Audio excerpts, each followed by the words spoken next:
You don't deserve a seat here. My father hissed those words at my mother's funeral and shoved me out in front of everyone. For 12 years, I carried that silence called trash erased from rooms where I once belonged. But in the quiet, I built something no one saw coming. Stay with me because the day came when the spotlight found me anyway, and their faces when my name was called changed everything. So tell me, when family writes you off, do you fight for their table or build your own? Like, share, and subscribe if you're ready to hear my answer. Did you really think you deserved a seat here? The words landed louder than the clinking glasses, sharper than the organ music still fading in the church hall. My father's voice wasn't raised, but it carried somehow through the rows of black suits and muted sobs. Every eye at my mother's funeral turned, and suddenly the air around me congealed, heavy, pressing in from all sides. I didn't move. I couldn't. His hand gripped my arm, then in one motion he shoved me back, his knuckles grazing across my cheekbone. Gasps rippled through the pews, but no one stepped forward. My mother's casket lay only a few feet away, polished oak gleaming under stained glass light, and all I could think was how she would have hated this spectacle. The mistress, her perfume too sweet, her veil slightly askew, tilted her head toward me and whispered a word she made sure others could hear: trash. My father's jaw tightened. He didn't deny it. He didn't defend me. He just nodded as if she had the final say in who I was. In that frozen moment, fragments of another life flashed in my head. My mother's hand on mine when I first won a debate trophy. The way she had whispered, "He'll be proud one day." And another memory much older. A Thanksgiving table, everyone laughing while I sat at the corner, the wrong name etched onto my place card. I'd swallowed it, then told myself it was a mistake. But now, under the vaulted ceilings and fractured sunlight, there was no mistaking it. The church air smelled of lilies and candle wax, but all I tasted was metal bitterness rising from the inside of my cheek. My chest burned with humiliation, yet my eyes stayed dry. Don't cry. Not here. Not in front of them. When the service ended, I stood alone by the closed doors, people slipping past me with polite nods, but no words. My father didn't look back. He placed his arm around her, the woman who had erased me with a single word, and they left. 12 years. That was the sentence delivered in silence that day, an exile no one named, but everyone understood. I pressed my fingers into the wood of the doorframe, steadying myself. The grain dug into my skin, grounding me just enough to breathe, and I told myself with a voice so low it barely reached my own ears. One day, you'll remember this moment, not as the day you were broken, but as the day you began. It wasn't the first time I'd been invisible. Growing up, our house in suburban Illinois had a rhythm: my father's voice, always the loudest, his approval, rare, rationed like water in drought. My younger half-siblings never seemed thirsty. They drank endlessly from that well of attention. I learned early to survive on drops. I remember being 10 waiting outside the school after rehearsal for a play. Other kids were scooped up quickly, their parents waving proudly from car windows. My mother called to say she was delayed. She came rushing in at last, breathless. My father never came. That night, when my half-brother's soccer team won second place, Dad was in the front row, camera flashing like paparazzi. My role in the play. He never mentioned it. There was a phrase he used like a knife. Not good enough. He said it when I brought home an A-, when I fixed the lawnmower, even when I served dessert too slowly at dinner. The words carved grooves inside me, deep channels of doubt. My mother tried to patch the holes. A secret candy bar slipped into my backpack. A note left under my pillow. "You're more than enough."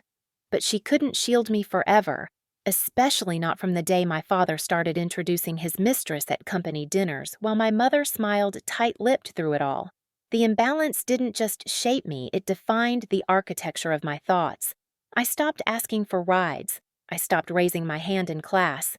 I stopped dreaming out loud. The refrain in my head became steady. Practiced: don't ask, don't wait, don't need. Once at a family barbecue, my name was accidentally left off the invitation list sent to relatives. When I arrived, plates were already full, seats already taken. "Grab a folding chair," Dad said not unkindly, but not noticing the flush that crawled up my neck. I laughed it off, but inside the chair creaked beneath years of silence I had trained myself to bear. By the time I was 18, the habit was permanent. Walk into a room as if you're see-through. Smile small. Don't make waves. That was my survival. And yet, sitting alone years later, those habits felt less like survival and more like shackles. The very skills that kept me invisible were the ones I'd need to unlearn if I ever wanted to be seen. That realization came slow, like the ticking of a clock you finally notice after hours. But once you hear it, you can't unhear it. And I knew the funeral wasn't the first betrayal. It was simply the loudest. The chandelier over the downtown ballroom threw coins of light onto white tablecloths, and the giant screens looped a highlight reel of Innovation of the Year. I watched the cut of my dashboard, my color choices, my data logic flash by under someone else's name. The program on my plate listed the finalists, Trevor Lena Patel, not me. My chair had been placed near the service door where the cold from the hallway slipped in each time a server pushed through. I'd been told to keep a low profile until the board presentation. That was the word they used, low. My manager, powdered with calm, took the stage and spoke about her team's leap in predictive routing that saved the company 7 figures last quarter. When the CFO asked who authored the model, she smiled and said cross-functional effort. Cameras clicked. A round of applause. I clapped too because the body remembers habits before the mind does. The server refilling my water glanced at my badge, then at the screen. She hesitated, pitcher midair, as if she recognized the thing you make when it's passed off as someone else's reflection. A colleague across the table, the only one who knew the commit history, reached for bread he didn't want. He chewed without swallowing. Another looked at the ceiling tiles. Funny how ceilings become fascinating when telling the truth would break the room. Stand up, take the mic. The thought flared hot, then guttered like a match wasted in wind. I imagined stepping forward, saying my name, pulling up the Git history, the timestamps, the Slack threads that began with, "Hey, can you run the overnight job again?" But the ballroom loved its story. A poised manager, the right voice, the right shoes. Correcting it would make me the problem, not the solution. My hands found the folded program edges cutting into my fingers. The paper smelled of toner and cologne. I traced the margin where a name might have been. Beside me, a woman I didn't know whispered to her date, "She's brilliant." A beat later, "What was his name again?" The question landed like a drop of acid. Whose story gets remembered, whose name gets left blank. The award was announced. My manager went up. I watched her heel wobble slightly on the stairs, the only imperfect thing about the evening. Flashbulbs popped, streamers fell, and in the soundtrack of cheers I heard a quieter noise, my own breath counting 1, 2, 3. Do not break, do not make a scene, do not give them a story about the angry nobody. Afterward, she found me near the back wall and said, "Couldn't have done it without you." Her smile was warm, practiced. "You understand?" I did. Too well.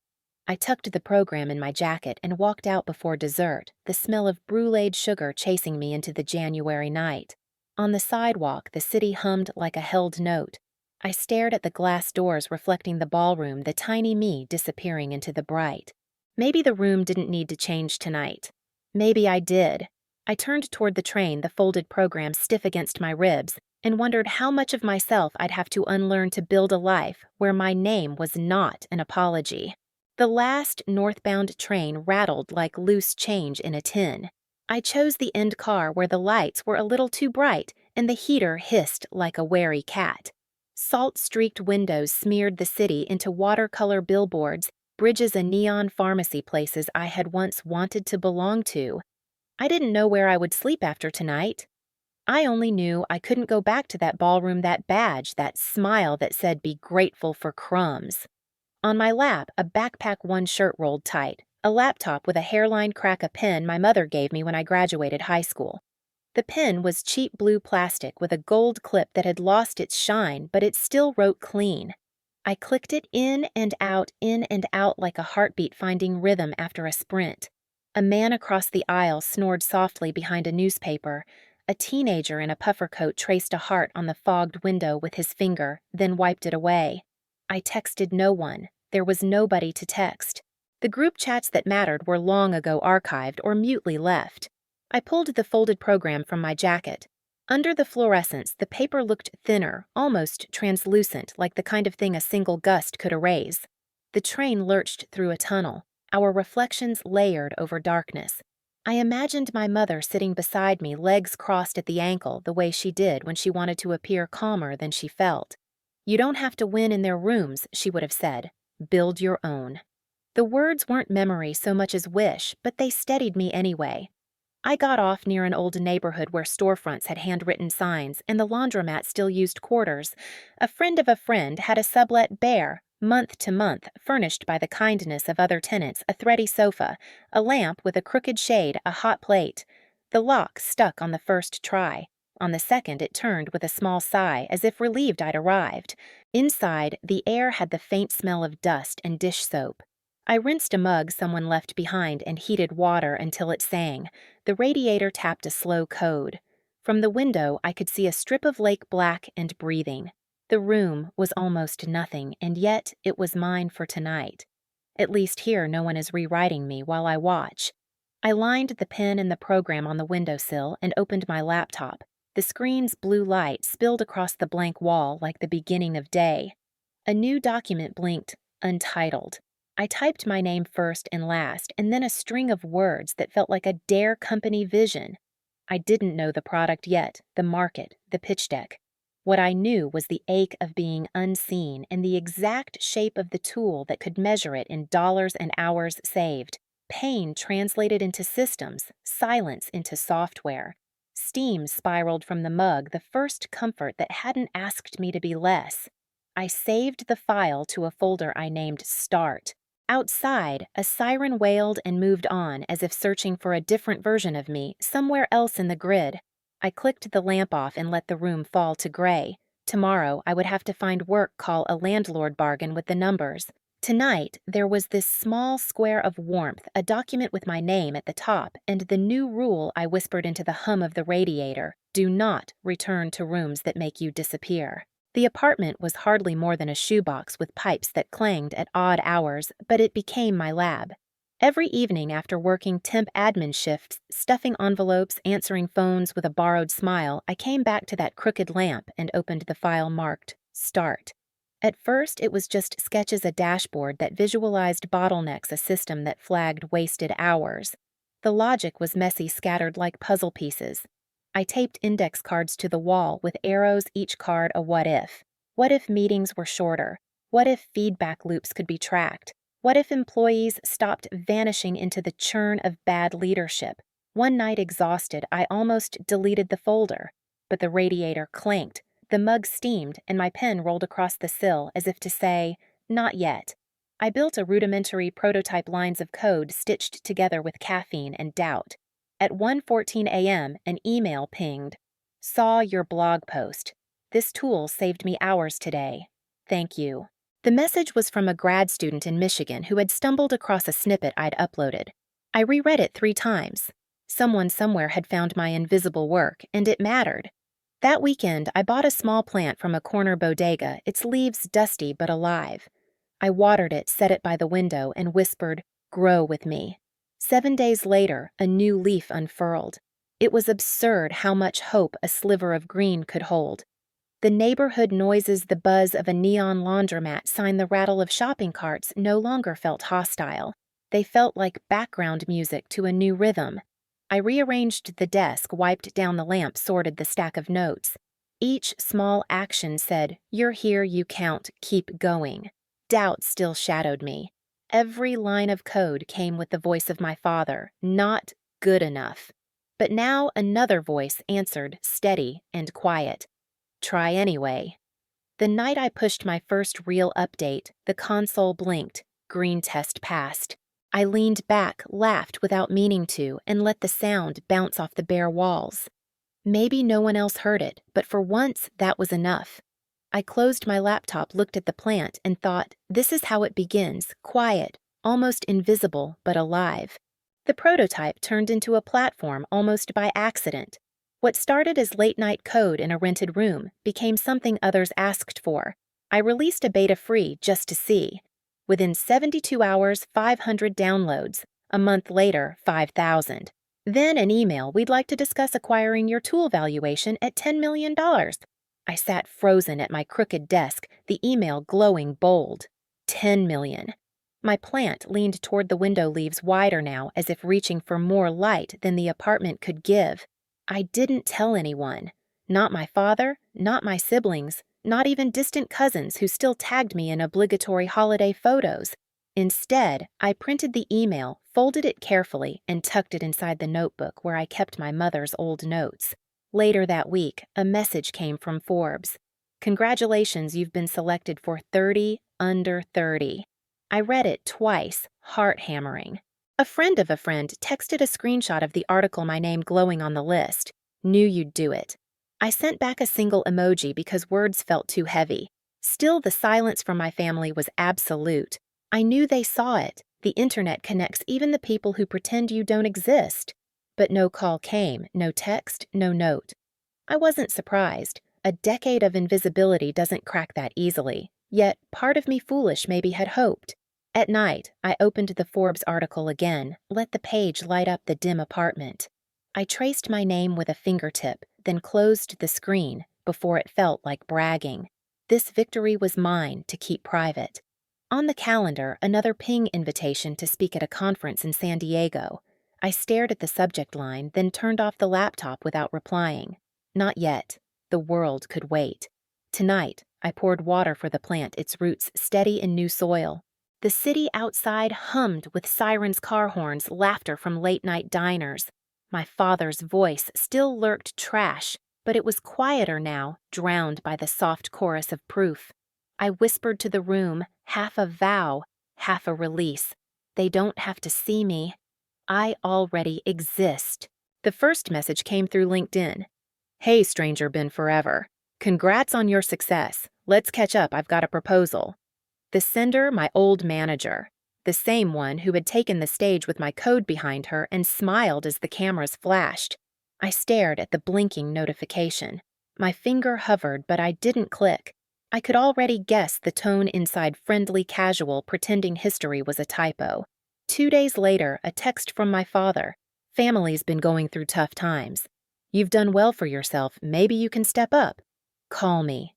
No apology, no acknowledgement of the years between us, just expectation like I had been on pause until he pressed play. Then came my half-sister sliding into my DMs with a pink heart at the end of her sentence. Hey, heard you're doing great. Can you co-sign a loan for me? Just a small favor, I read it once, twice, then put the phone face down on the table. The plant by the window rustled in the draft as if echoing my refusal. The silence in my apartment felt almost ceremonial. I let their words sit bold on the screen, unanswered. No drafts, no replies. Just nothing. A storm rattled the window that night, wind clawing at the glass. I made tea and listened to the radiator hum. Somewhere my father's phone stayed lit with my unread silence. My sister's heart emoji hovered in the digital void. My manager's connection request blinked pending. I realized then not replying was also power. Not every war required words. Sometimes victory was the absence of my voice. I archived the messages, slid the phone under a book, and whispered into the quiet, "Not anymore. I don't bend anymore." The hotel ballroom in Miami gleamed with marble floors and chandeliers shaped like waves. It was the annual Global Leadership Summit, the kind of place where names echoed across industries. I hadn't planned to attend, but the invitation had come directly embossed with my name in letters no one could erase. I sat near the back unnoticed until the keynote speaker paused mid-sentence and gestured toward the screens. My photograph appeared then, my company's logo. "Please welcome our next honoree," he said, voice steady. CEO and founder recognized not just for innovation, but for resilience. For a moment, the room held its breath. I rose, heels tapping against marble, every step an echo of the silence I had swallowed for years. Gasps rippled when the screen displayed numbers acquisition offer 10 mammals. featured in Forbes 30 Under 30. And then the line crafted for the world, inspired by what once was said to me like a curse, now reshaped into proof you called me trash. Tonight they call me CEO. The applause thundered chairs scraping back as people stood. My father was in the audience. He had followed an investor friend here, not expecting my name. His face drained of color. The mistress who once smirked at my funeral clutched his arm nails, digging crescents into his sleeve. I didn't look their way for long. The spotlight wasn't theirs. I accepted the plaque cool metal in my hands. I didn't bow, didn't boast. Just let the weight of it settle, not heavier than the years behind me, but brighter than any shadow they had tried to cast. The MC leaned close, whispered, "Any words?" I smiled, small, sharp. I never needed their table. I built my own. And the ballroom roared a tide that carried me out of the past and into the life I had carved with silence, grit, and a name they could no longer erase. The morning after Miami, my inbox overflowed with subject lines like, "Can we partner?" and "Interested in a feature." But buried among them was a forwarded report from an old colleague. Client Attrition Quarterly Analysis. I opened it. The numbers hit like a drumbeat, a 40% drop in key accounts over 6 months. The firm my father once paraded, the same one that had laughed when I was erased from credits, was bleeding business. Charts plummeted in red. Comments in the margins read, "Leadership instability, loss of trust." Scrolling further, I found a clipped article from a legal industry blog. Headline, "Former Executive Faces Allegations of Mismanagement." The photo showed my father gray at the temples, jaw tight. The piece quoted anonymous insiders' culture of intimidation, loss of top talent clients walking away. I leaned back, the glow of the screen painting my face in pale blue.